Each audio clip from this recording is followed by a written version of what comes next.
एक राजा के पास दो भिखारी प्रतिदिन भिक्षा लेने आते थे। राजा दोनों को एक जैसी भिक्षा देता था। एक भिखारी कहता, सब राजा जी की कृपा है। तो वहीं दूसरा भिखारी कहता, सब ईश्वर की कृपा है।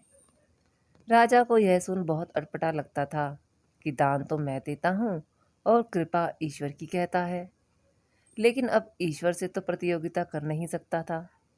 एक दिन राजा सोचता है कि जो भिखारी कहता है राजा जी की कृपा है, मैं चुपचाप उसकी मदद कर दूंगा। क्योंकि दोनों इकट्ठे आते हैं, इसलिए भिक्षा तो एक सी ही देनी पड़ेगी।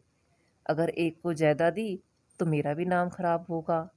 लोग कहेंगे राजा पक्षपात करता है। अब अगले दिन राजा ने दोनों को एक साथ दान दिया।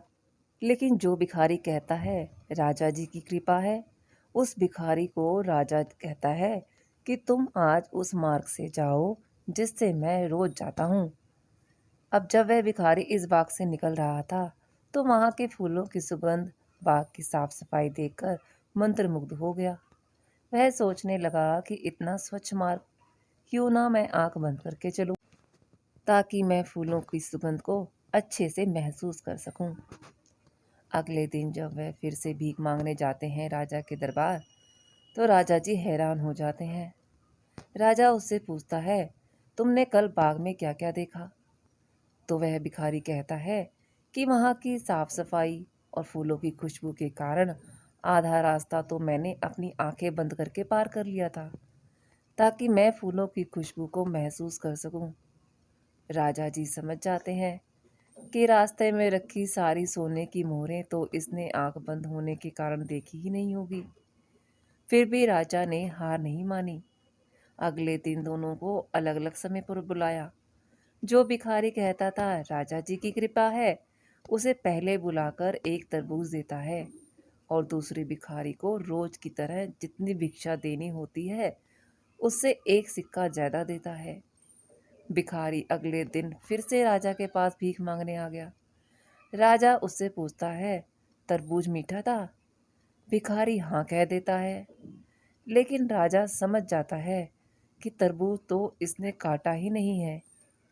लेकिन उस दिन दूसरा भिखारी आता ही नहीं है। राजा अपने सेवक से कहता है कि पता करके आओ कि वो क्यों नहीं आया। उससे कहना कि मैंने बुलाया है। अब भिखारी अगले दिन अच्छे कपड़ों में राजा के पास आया और उसने राजा को प्रणाम किया और कहा, सब ईश्वर की कृपा है। राजा पूछते हैं, आज तुम भीख मांगने क्यों नहीं आए?